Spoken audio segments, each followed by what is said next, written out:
As we have it with the year over year, it looks like we ended with like a 1.7 increase in existing home sales, 2.1 increase in median existing home sale price around that 415.20 mark.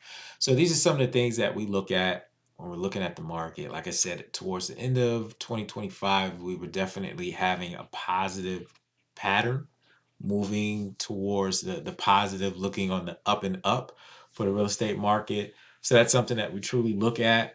There's still competition. Properties are still so.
Like I was saying before, guys, be sure to like and subscribe to the YouTube channel. If it's anything of this recording that you guys missed, it is all being recorded. It is available for replay. If you make sure that you signed up, or make sure that the replay is sent out to you. But this is such important information that we have that's regarding the real estate market and what's going on right now. It's truly a lot going on right now. So a lot to be excited about. As I mentioned before, with the market, it is something that we're going to continue to keep an eye on as we're moving forward. So a national spotlight, something that we look at on a national note. Um, as I mentioned, how some of the sales ended of 2025. We had multiple months where it was the increase, one of the longest streaks of the year. So it's kind of different that it actually happened towards the end of the year. The inventory that we observed, and some of the national median prices that we also observed with also an increase. Pending home sales, 3.3%. It jumped, and like I said, this is all different because it happened towards the end of the year, and that's not typical. It wasn't typical in the past, but you know, things happen. I always tell people it's always been different. So nationally, we've moved from a frozen market to a slow thaw reset. Sales are waking up, prices are cooling, but not crashing. I've been preaching this for a while. The market is not crashing. So 2026 looks more active than any of the last 3 years. So high predictions. But as I always tell you guys, always that we're going to go ahead and keep a focus on what's going on in the market. We're not just going to say that it's doing something and it sticks to it, because that's not always the case. Okay. So other things that we have to take a look at. You guys always, I give you guys the national snapshot of what's going on. I also like to bring it in to the Florida and the local market and kind of give you guys a general focus.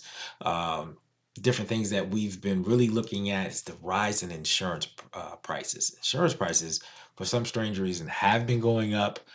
With them going up, let's do that for us. With the insurance prices going up, that does play and playing this whole part of purchasing home, because it is included in the cost. Um, there's other things that we also have to focus on, such as, let me pull this up here. Focusing on share what you're seeing with investors, especially those shifting from pure appreciation plays to cash flow and stability. So these are different plays that happen. This is why people are taking a little bit more focus of the market. Some of the Florida news that I like to share with you guys. Going back, Florida's November report showed single family closed sales up to 3.4 and condo sales up 1.6 year over year. So it kind of gives you guys that edge of what's been happening. As I mentioned, things have been increasing from overheated to normalizing. Yeah. So after being one of the hottest markets in the country, several Florida metros are now leading the list of cooling markets, which notable prices declines in places like Cape Coral, Naples, Punta Gorda. And that's how you pronounce that, Punta Gorda. Some people ask, what does that say?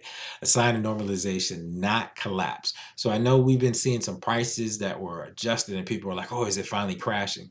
No, that is not the case. That is not the case. The market is not crashing. That is not what's happening. It's starting to normalize. So keep that in mind when you guys are taking a look at this. The market is just normalizing. Tampa Bay angle. So I always like to pull information, but it's constantly changing. So I know with some of this information, this is a little bit older, um, but I will have the final numbers for you guys. So stay tuned. But some of the numbers is that or information that I will be reporting is like days on market. How does it actually affect home sales? Is it where you're also looking at the micro markets. Is not just saying the Tampa Bay, but it's also looking at certain communities. Certain communities are still experiencing price reductions. You're starting to see a little bit more listings. We also mentioned about the delistings. That is something that's very big. Affordability and insurance pressure. It's going to be a constant there when you say affordability. Now, the insurance is one of those items that is coming to the surface. And the reason it's coming to the surface is because, if you guys recall in 2024, we had the two hurricanes back to back. In a 2 week period, we had two hurricanes, two big hurricanes that came through the Tampa Bay area. So with that being said, it impacted a number of things: the business world, the job world, the economy. It impacted the economy totally. So there are some benefits that are out there for individuals. A lot of these funds are just being released. I know this happened in 2024, but a lot of these funds are just now being released. I was just in a meeting, and I'm sitting in a meeting, they're saying like, "Hey, we got the funds, we haven't passed them out, but we opened up the application portal," and I think that was done in December, in the middle of December. So people are still getting funds to help them get back on their feet. Like I said, the business sector was impacted. Lots and lots was impacted by this whole hurricane situation that we had in 2024, and this is 2026. So you guys can only imagine the impact of that. But we're still thriving, still building, still lots coming. The Tampa Bay area, the baseball team is back into play. We have the football team; they just finished up their season. You see, I have my team is still going. I am a Buck supporter. Don't get me wrong. I am a Buck supporter, but I am a Buffalo Bills fan. Um, but it's so much going on. The hockey team, well, awesome hockey team. Tampa Bay Lightning. One of those weird stories. You would never think ideally hockey in Florida, hot sunny Florida, but the hockey team is on point, especially in the Tampa Bay area. So I go to a game or two each season myself. So not a season ticket holder, but maybe in the future. But as I mentioned to you guys, these are some of the things that are going on in the market that you guys should be paying attention to and should just be aware of. It's always a good thing to be aware of. So in Florida and Tampa Bay, we're moving more from a seller's market to a balanced market. Smart pricing and smart strategy matter more than ever. So if you're looking to sell and you truly want to sell, these are some of the things that you truly have to take a look at. Okay, I have people that are always saying, oh, I'm gonna put my property on the market, but when they place their property on the market, they're not pricing it to actually sell, they're just placing it on the market. So be if you place it on the market, be aware of what it's going to take to actually get it sold. You're not going to get pandemic prices these days.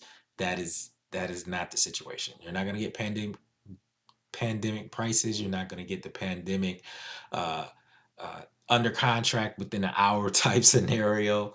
You're not going to get that. You're not going to get the property not seen type of scenario. You're not going to get that. So just keep that in mind, guys. All right, so policy, rule changes, and industry shifts. These are some of the things that you guys should be made aware of because it's coming down the pipeline. All right, it's coming down the pipeline. Changes in policies that, such as lending rules, broader economic trends, quality, shape our these are the things that shape what's going to happen in the market. So let's hit the big ones. You should actually really take a pay attention to in 2026. Let's get this here. So a few policies that you definitely want to make sure that you're paying attention to in 2026. Let's see here. We have the Fed. The Feds, you got to keep an eye on them. Interest rates, seeing what's going on with the interest rates. That's been the common story. Paying attention to the interest rates. Everybody wants to know what's going on with the interest rates. So Federal Reserve has been cutting the rates since the late 2024, including a series of cuts in 2025. Then signaling a likely pause. We'll see. This has helped pull mortgage rates down from the mid sevens because we were in the mid sevens into the low sixes. Now, keep that in mind. Keep in mind what I just said and see how this turns out. So, some of the regularity of calmer waters, we ideally should see that. Ideally, that's what some of the economists are anticipating. Economists expect less dramatic policy changes in 2026, meaning fewer surprise shocks and more stability for buyers and sellers. That would be nice if that is the case. Everybody's being optimistic. We'll see. Demographic shifts. So NAR's latest profile of home buyers and sellers shows that typical buyers around 59 and repeat buyers in their 60s. Ooh, that's interesting. With first-time home buyers squeezed by affordability and debt. So that has been like a big question. It's going to be so expensive for, I guess, individuals that are younger than me that haven't already purchased a home. It's going to be a bit more expensive for them to actually purchase a home. One of the big things is down payment. So it's key for people to understand what's available to them. There's a number of programs that are out there. Also, pay attention to what has shifted. And I see this, people respond to this differently each time. When they say affordable housing, make sure you're reading the fine print. And what I mean by reading the fine print is that affordable housing isn't, in the past, I would say people would think if it's affordable housing, then there's a situation where uh, it's not going to be the best neighborhood. It's not going to be the best property. That has completely changed. So pay attention to the requirements of what affordable housing is, because you'll be surprised. You'll be shocked. You'll be shocked because these are some very nice homes. They're 400,000 plus at that median point. Um, and these are some very nice homes, but they consider them to be affordable housing. So keep in mind, just do your research, because if you haven't purchased a home within the past year, you're not going to understand what I'm talking about. So make sure that you're working with a professional that can actually get you through the current times. And that's exactly what it is. It's the current times, as in what exactly is going on with this. So other items that we should take a look at: Florida specific watch, insurance and building code changes. Oh my goodness. I don't want to. Permits. Oh, that's a pain in the butt. That's all I have to say. Permits are a pain in the rear. It is when these changes occur, it impacts if you're getting a home built, if you're getting a home rehabbed, remodeled, redeveloped. It impacts it. It delays. It adds holding costs because at one point it was we had a permit out and it was out for like 3 months before we got it approved. So that's a long time. That's 3 months of making payments on a property that has no progress done to it. So keep that in mind. Local zoning reforms, ADUs, great development opportunity and redevelopment incentives. Yes, there are redevelopment and incentives that are out there that are going to prove to be beneficial, tied to your developer side. And when I say that is like it's just looking through this situation with the real estate in a different through a different lens. And that's what it really comes down to.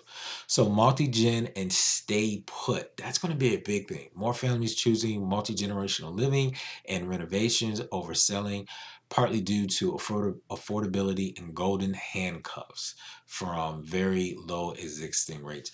If you have if you're paying sub 3 or even 3% on a home, now, you're not going to get that with the next property at this point in time. There's no program. I know there's been a lot of talk about the 50-year mortgage and portable mortgages and so forth. But this is what's keeping people in place.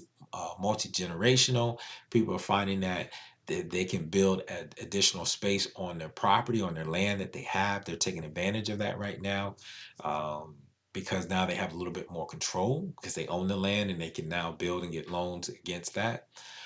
So the rule book isn't being rewritten this year, which is good for 2026, which is good. So 2026 is less about surviving shock waves and more about navigating the more predictable landscape with smarter strategy. So that's what's going to happen. You're going to have to think smarter. You're going to have to be resourceful as you are going through the real estate market.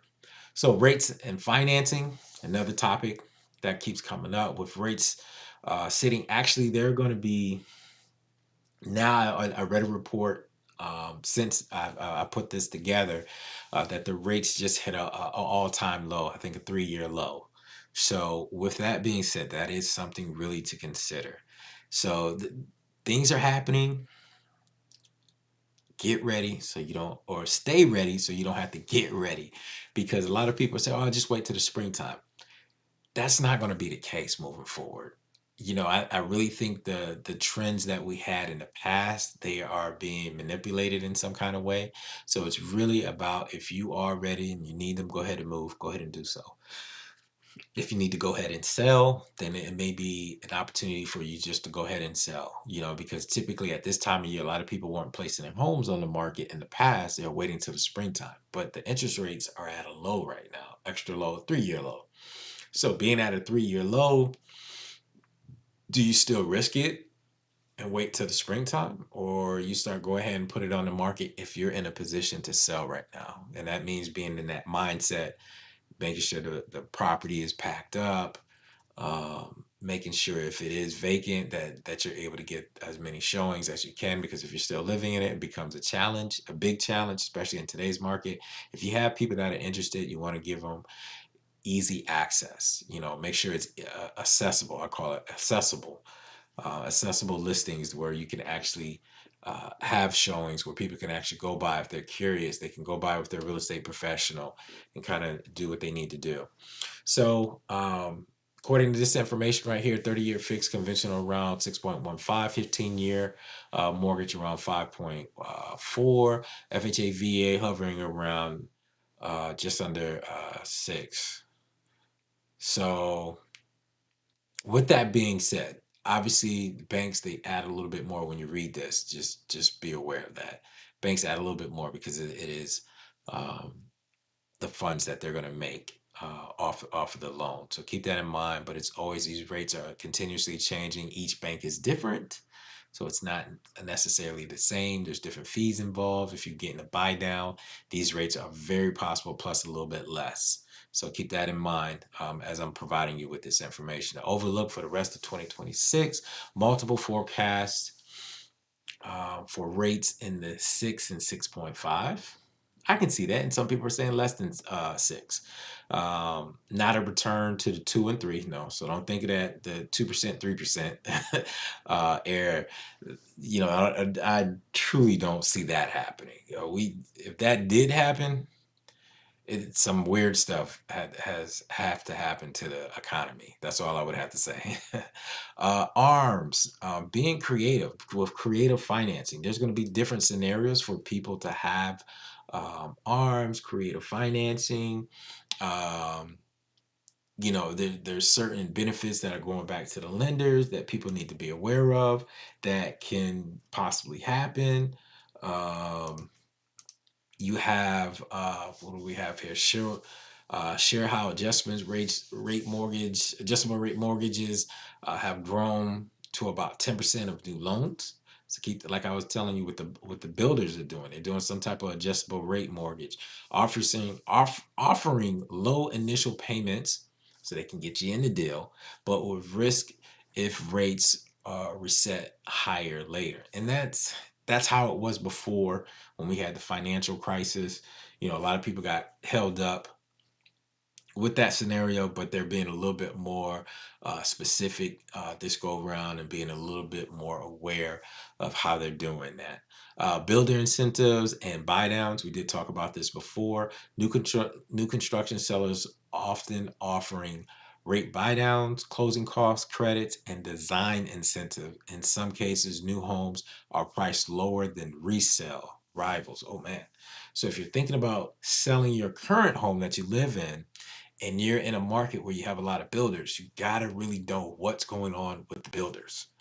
So, and that's what it comes down to.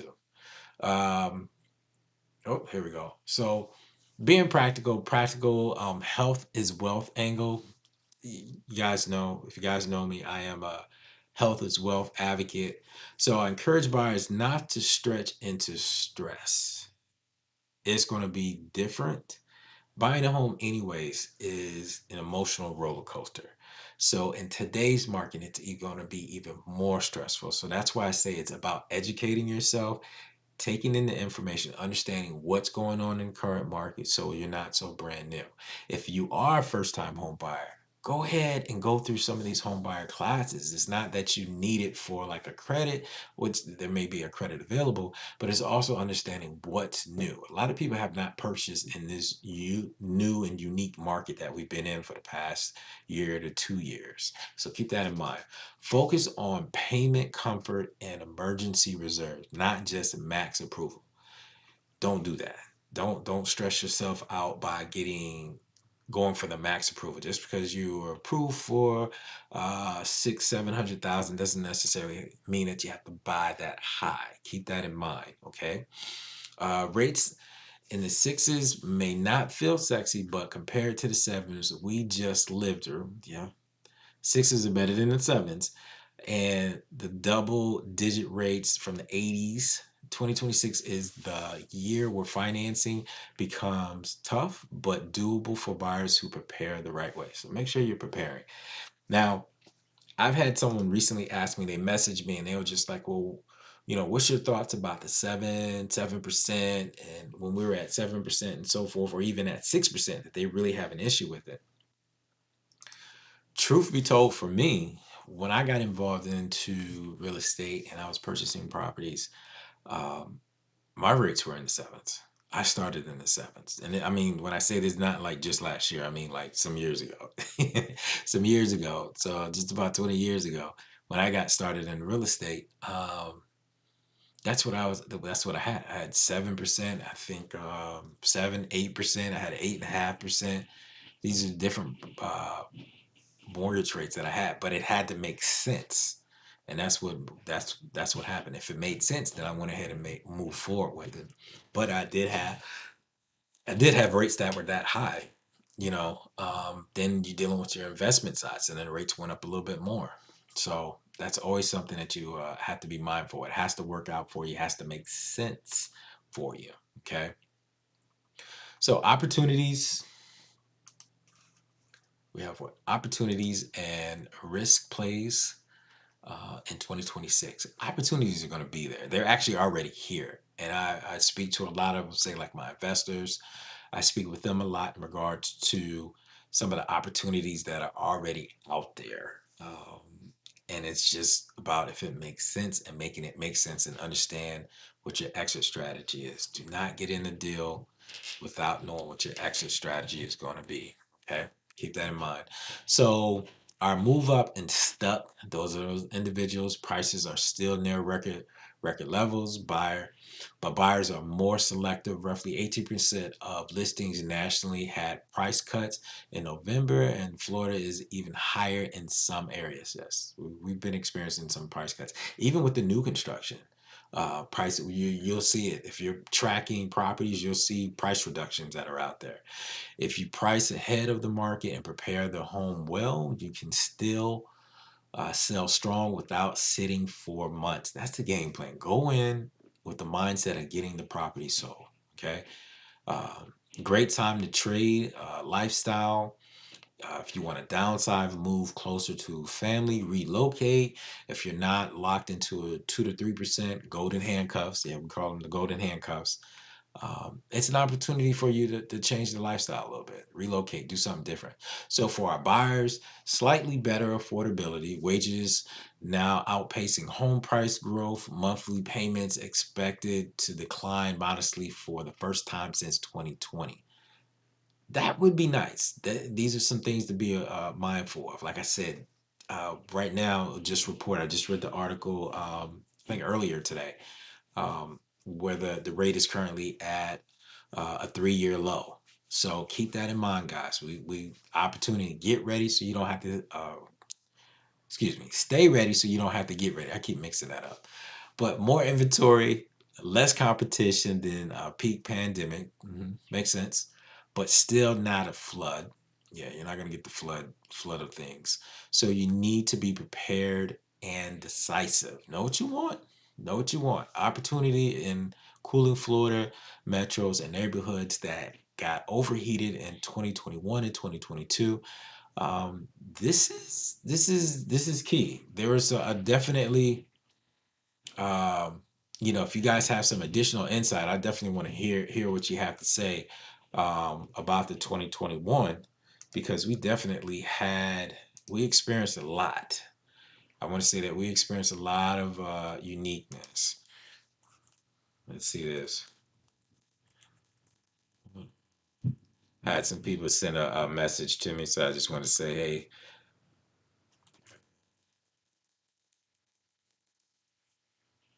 yeah. So 2020, we're on that 2021. So in 2022, oh my goodness, prices were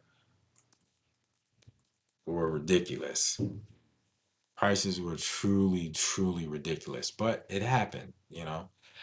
So small investors and developers, opportunities are going to present themselves. In 2026 is about cash flow. Keep that in mind. Cash flow. It has to make sense. Cash flow, value add, not not a lot of flips. And I said this last year, towards the beginning of the last year. It's not really, depending on your market, it's not really the mindset of flipping properties right now. You're getting people that are getting stuck with some of these rehabs, and they're actually having to hold on to it and rent them out. But they did not go in with that mindset. So now their numbers are a little bit off, but they don't have a choice. They have to hold on to it for a little bit longer until the market is doing what it's currently doing. Um, so national builders see steady demand for new homes because existing inventory is still tight. So they still think the inventory is tight right now. Infill projects and small communities can ride that same wave. That's what I've been looking at personally, is the infill projects, looking at that new development, developing properties, building them from the ground up. Opportunities are there. Trust me, they are there. Watch for insurance and HOA dynamics in Florida.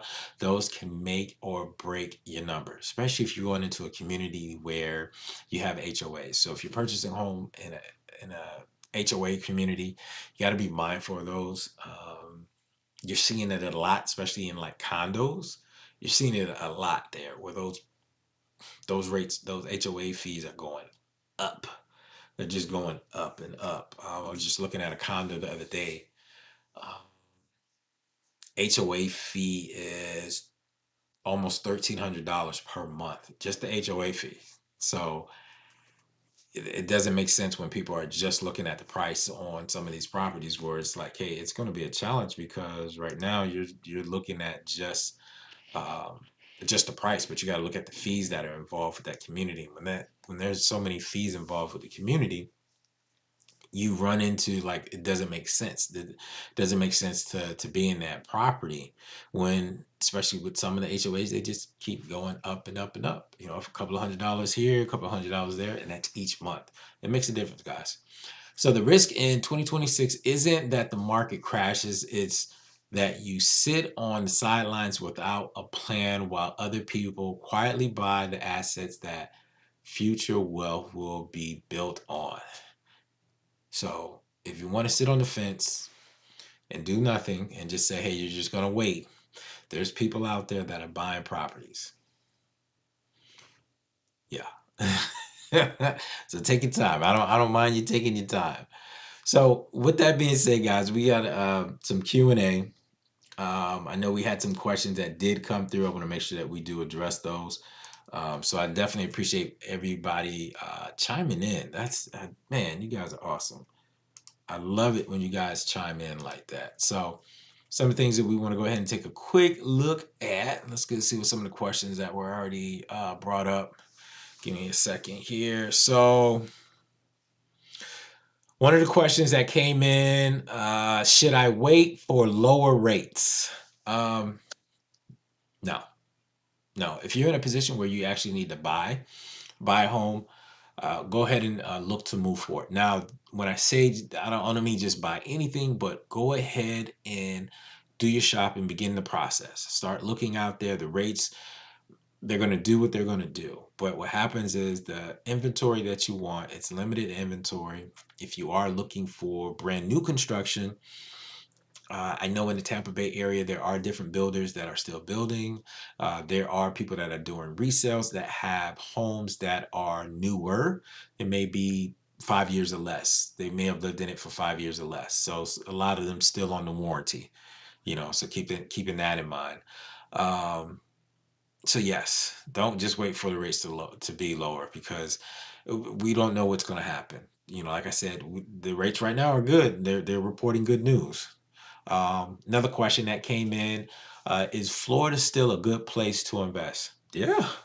Oh man. I have people that are investing. Um, the investments may be a little bit different. I always tell people, if you're looking to buy and hold, that's mainly what it is right now. Multi-unit, you can't go wrong with multi-unit right now. If you can do multi-unit, invest in multi-unit, that's great. Properties that are income producing properties, look at the cash flow. You want a cash flow, and make sure it makes sense. Okay. Yes, rates pay into it when you're trying to cash flow. The taxes and insurance, all of that pay has a part in your investment. So understand those numbers before you actually pull the trigger fully. Yeah, it's definitely going to be important. When people are buying homes, there's some great deals in some of these flood zone areas, but the insurance is going to be ridiculous. And I can guarantee you that if it flooded during the hurricane time and now they're selling these properties off cheap, keep that in mind if you're maintaining a property, but it is an opportunity within those, because some of the things that I've seen is redevelopment where they're going in, doing infill projects, tearing that property down completely, and then building up the code where the properties are built up. Versus still being at that flood zone. So now the insurance is technically a little bit cheaper. Plus, they're going to require it with a lot of these properties. A lot of them, they're requiring them to be elevated, um, and it's unique. That's a unique process of elevating a home that wasn't elevated before. But the new homes, they're going to be elevated already. And some of the requirements for them is it's going to be different. But I've seen a number where they look really good, though. Working with another developer, that's a builder, and that's all they do. They go in and do infill projects, buy a property, buy two or three of them that are right next to each other, or two or three lots together, and they build like 5 homes. Um, yeah, and multi-story homes. Yeah, it looks good. It looks good. Another question that came in. Let me see here. How do I compete as first-time home buyer?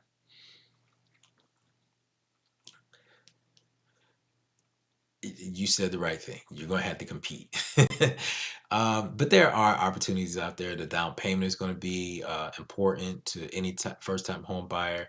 If you're looking at new construction, you're going to find that you're going to want to know what incentives are available.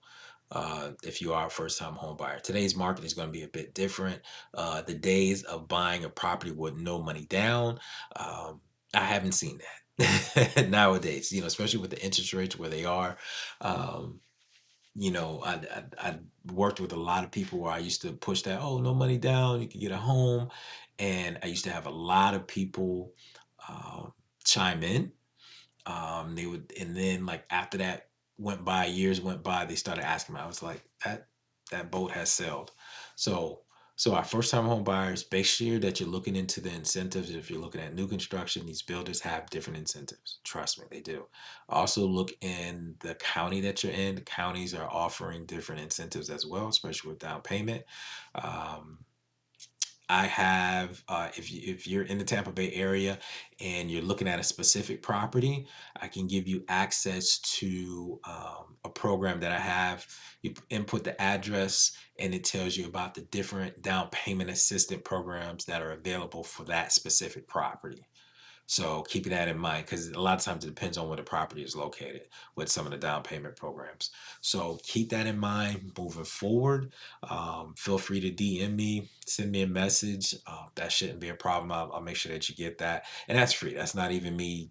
There's no obligation or anything like that. Just send me the address. And I think how I can do it is if you send me like your name and email, I can send you a link so that you don't even have to bother me anymore. And that link, you just input the information, pop.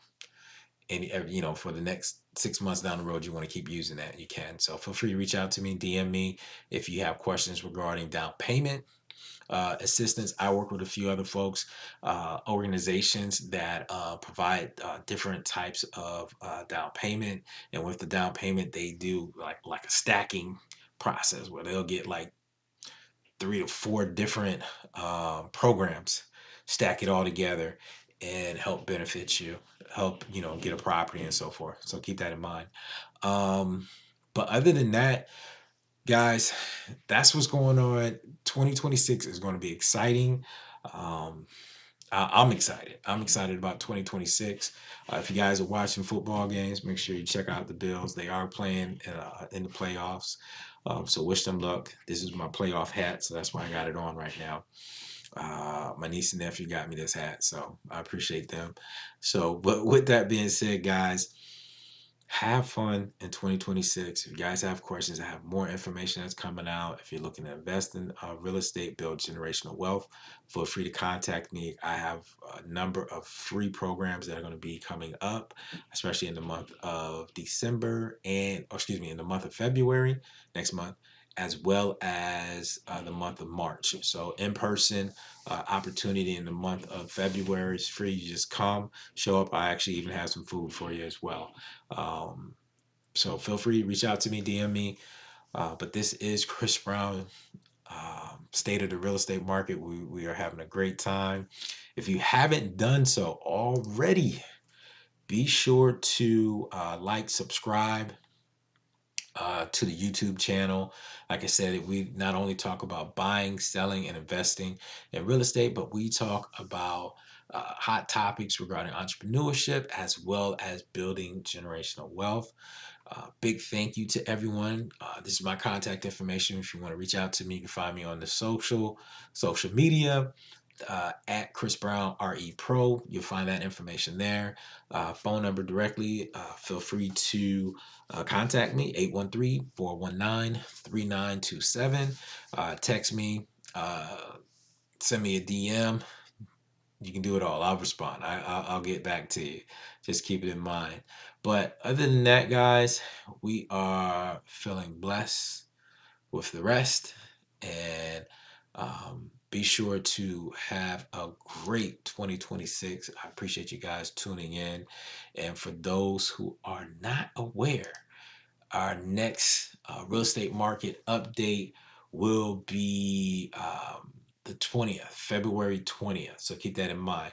Now, February 13th is going to be the wealth building event. It is a free event.